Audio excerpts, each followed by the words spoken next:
So right now we've got 2 roof units up here because we're in the process of putting a new roof on. If you look way up right there, that's where the supports are at underneath, and kind of right there it gets its natural curve to it like this, but before that it was flat all the way up there. So we're trying to get that arch back. We got it a little bit higher than it should be right now, but we're doing that overnight while we're tearing off the rest of this roof. And you can see it's pretty nasty. And our sun looks pretty good up top. But yeah, we're trying to get the bow back in it, get everything cleaned off. We're putting new 1/4-inch what do you call that, 1/4-inch sanded plywood back on it. And we're taking off this old fiberglass because it's cracking, like right here. We did that pulling this stuff up, but it was already bubbling and cracking. Now we just pulled it. So we're putting a die-core top on, which I guess is one of the better rip resistant tops. But yep, this is what we're in the process. It's been a while since I made a video, so I was helping out with this, so I figured I might as well show you. And this is a 2013 Georgetown 36-footer.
So we got the wood down, and we had a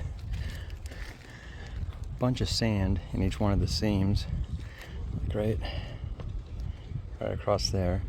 We're not worried about the X's being high because those are cut out in there, cut out there. But where there's no cutouts, we put sandbags on the seams, make sure that they stay together, and they end up coming out really good. So there's all the new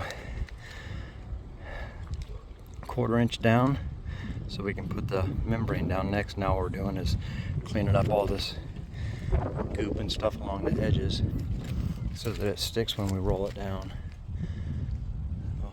And we got the 2 vent holes cut out because those you can't find later.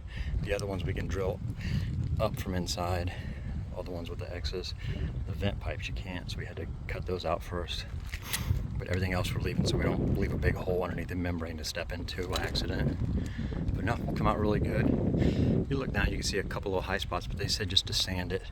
So after we get the goop off, we'll sand it, give it a good cleaning, sweeping, and blow it off, and then we'll be ready to glue down some membrane. Okay, so back up here on the roof, and we've got all the new wood down. Got some X's and stuff there where the holes are going to go, so we didn't step in them. And then we went ahead and along all the trim, we put some staples in to hold this down because it was sticking up quite a bit.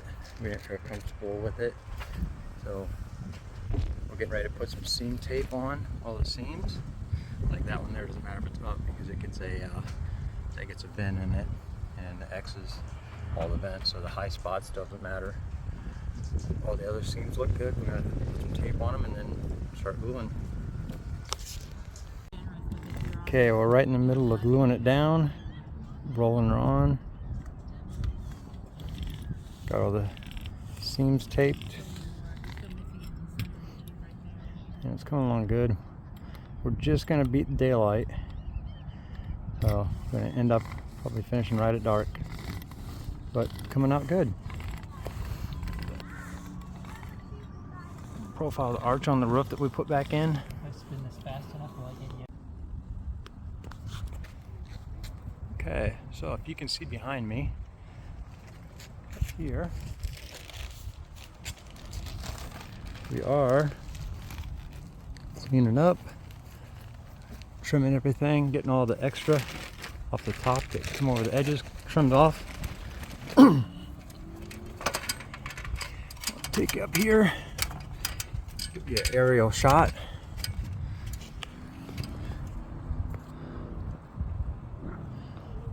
Trimming, got the other side done, just trimming it to look like this before we put our sealant along the edge of this trim right here, because right now it looks like this.